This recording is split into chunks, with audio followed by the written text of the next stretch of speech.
Keith Burton says his father's alcoholism was the shadow over everything in his life. While Burton survived his father's addiction and violence, he would later watch addiction nearly destroy his son Jarrett.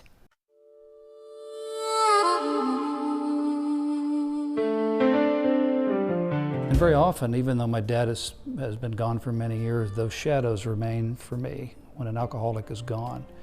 They're the feelings that you have when you're asked to grow up younger than you expected to. Keith Burton's story starts during his childhood. I was terrified over the violence that happened between my mom and dad. Burton's car salesman father, Howard Burton, and his stay-at-home mother, Betty Burton's constant verbal and physical confrontations were fueled by his father's drinking. At times, be awakened at 2 and 3 in the morning when your parents are arguing after a very difficult night.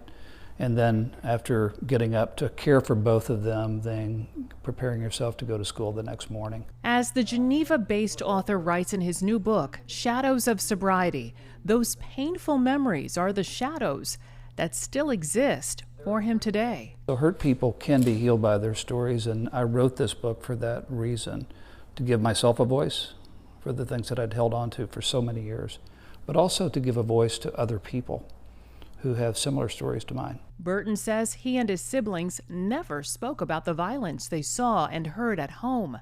Neither did anyone in his family.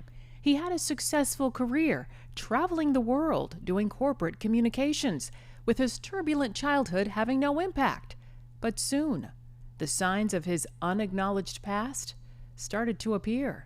I had panic attacks. Burton started seeing a psychologist specializing in PTSD. He was able to help me understand how what I had experienced in my life growing up was really the genesis of all of the issues that I had repressed for so long. His healing began with writing, putting decades of bottled up feelings on paper. I'm here, though, today to talk to you about my book, which is called Shadows of Sobriety.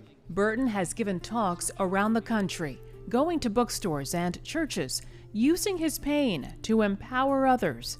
Part of his message of hope and healing is his son Jarrett's story, a 20-year battle of addiction, starting with alcohol at 18, then OxyContin after an injury, and finally, heroin. Before too long, I found myself kind of living on the street in Chicago. So you want to talk about a bottom, that's hitting a very, very low bottom. His turning point came while riding a CTA train, his only form of daily shelter, and seeing runners heading to the Chicago Marathon. There was something so poetic about these people who not only knew how to live life, they were doing things like running a marathon on a weekend. And it was only a couple days later when I kind of finally made the decision to make a change. After bearing the family's generational cross of addiction, Jarrett is now 8 years sober. The former WGN Radio Afternoon Drive producer is now a certified recovery support specialist at Serenity House Counseling Services in Addison, where he has helped hundreds of people. 7 years ago, you were in this room.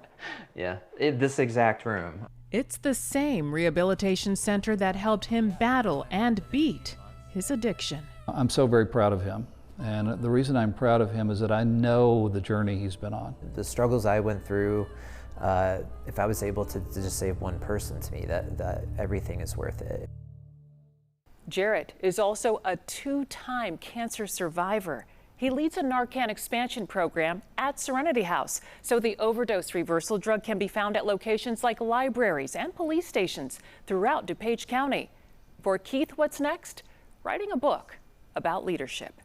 Suzanne Lemonnier, CBS News, Chicago.